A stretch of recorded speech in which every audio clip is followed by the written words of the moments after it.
Oke teman-teman, di video kali ini kita akan membahas bilangan prima. Jadi teman-teman, yang disebut dengan bilangan prima yaitu jika terdapat bilangan bulat positif P, di mana P itu lebih dari 1, dan jika P hanya habis dibagi oleh 1 dan P itu sendiri. Itu dinamakan bilangan prima ya teman-teman. Bilangan bulat positif P yang mempunyai faktor pembagi lain selain 1 dan P itu sendiri disebut bilangan komposit teman-teman. Jadi bilangan itu ada dua ya teman-teman, yaitu bilangan prima dan bilangan komposit. Seperti gambar di samping. Gambar di samping itu menunjukkan bilangan prima teman-teman. Sekarang kita ke contoh bilangan prima. Terdapat 3 kolom ya teman-teman, itu merupakan kolom pertama bilangan prima, kolom kedua bilangan komposit, dan kolom ketiga pengertiannya. Nah, bilangan prima itu apa aja sih? Kan tadi di pengertiannya sudah dijelaskan ya teman-teman. Bilangan prima itu bilangan yang hanya bisa dibagi oleh 1 dan bilangan itu sendiri. Contohnya apa? Contohnya 2, 3, 5, 7, 11, 13, 17, dan lain-lain itu merupakan bilangan prima. Kenapa? Karena 2 hanya bisa dibagi dengan 1 dan bilangan itu sendiri ya teman-teman. 2 dibagi 1, 2. 2 dibagi 2, 1 gitu ya teman-teman. 3 dibagi 1, 3. 3 dibagi 3, 1 gitu ya teman-teman. 3 dibagi 2 nggak bisa kan? Nah, jadi gitu, bilangan prima itu bilangan yang hanya bisa dibagi oleh bilangan 1 atau bilangan itu sendiri. Sekarang yang kedua yaitu bilangan komposit. Bilangan komposit itu maksudnya selain bilangan prima. Jadi kan tadi sudah dijelaskan bilangan ada 2 yaitu bilangan prima dan bilangan komposit. Jika bilangan prima yaitu bilangan yang hanya bisa dibagi dengan 1 dan bilangan itu sendiri, maka bilangan komposit adalah bilangan selain prima. Contohnya apa? Contohnya 2, 4, 8, 10, 100, 200 gitu ya teman-teman. Nah, ini perlu diketahui teman-teman. Semua bilangan prima selain 2 adalah ganjil. Jadi bilangan prima itu ganjil ya teman-teman, nggak genap. Karena kalau genap kan bisa dibagi ya teman-teman. Bisa dibagi dengan 2, bisa dibagi dengan 4, bisa dibagi dengan 10.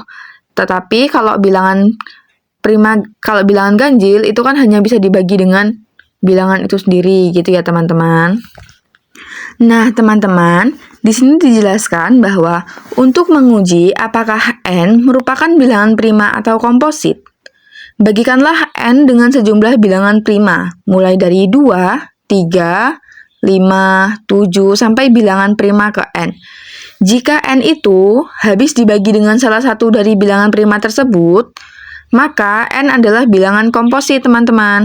Tetapi, jika N tidak habis dibagi oleh semua bilangan prima tersebut, maka N adalah bilangan prima.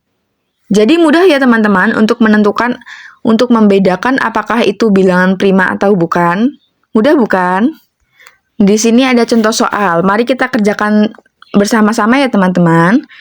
Yang soalnya yaitu tunjukkan apakah bilangan-bilangan berikut ini merupakan bilangan prima atau komposit.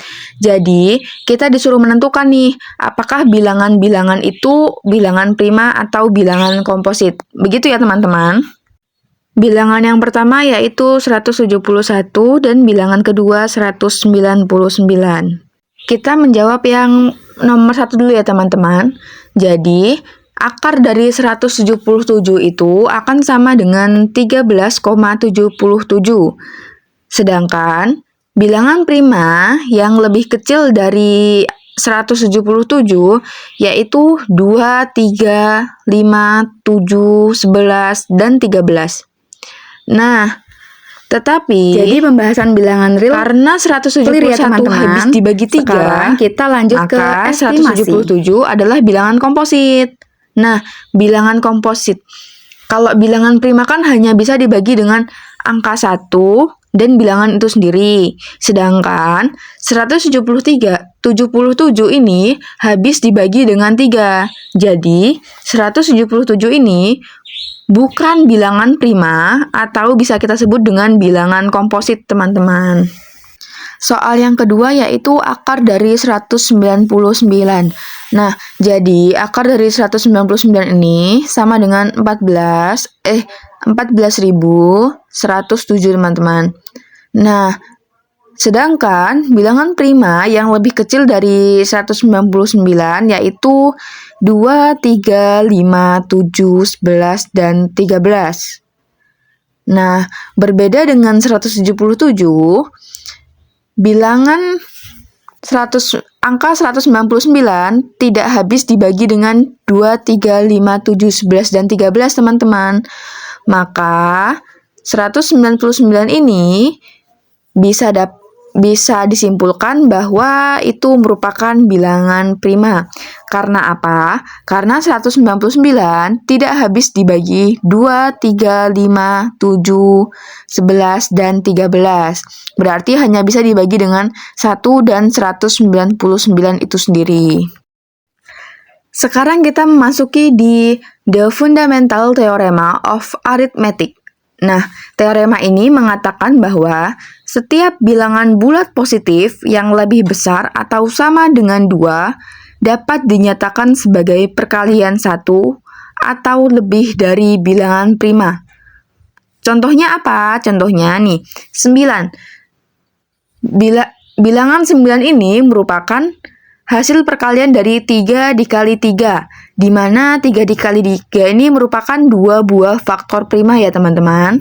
Sedangkan 100 ini bisa kita pecahkan menjadi 2 kali 2 kali 5 kali 5, di mana 100 ini terdapat 4 buah bilangan prima teman-teman. Sedangkan yang satunya lagi yaitu 13. Nah, 13 ini teman-teman kita dapatkan dari 1 dikali 13, di mana 13 ini terdapat 1 buah faktor prima.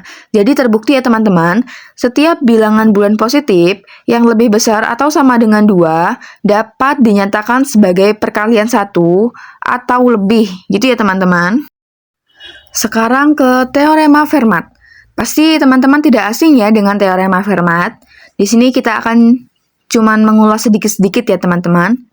Di dalam teorema Fermat dikatakan bahwa jika P adalah bilangan prima dan A adalah bilangan bulat yang tidak habis dibagi dengan P, yaitu pembagian bilangan bulat atau FPB dari AP sama dengan 1.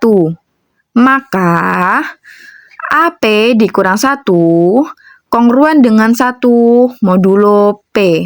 Terima kasih telah menonton. Sampai jumpa di video selanjutnya, teman-teman.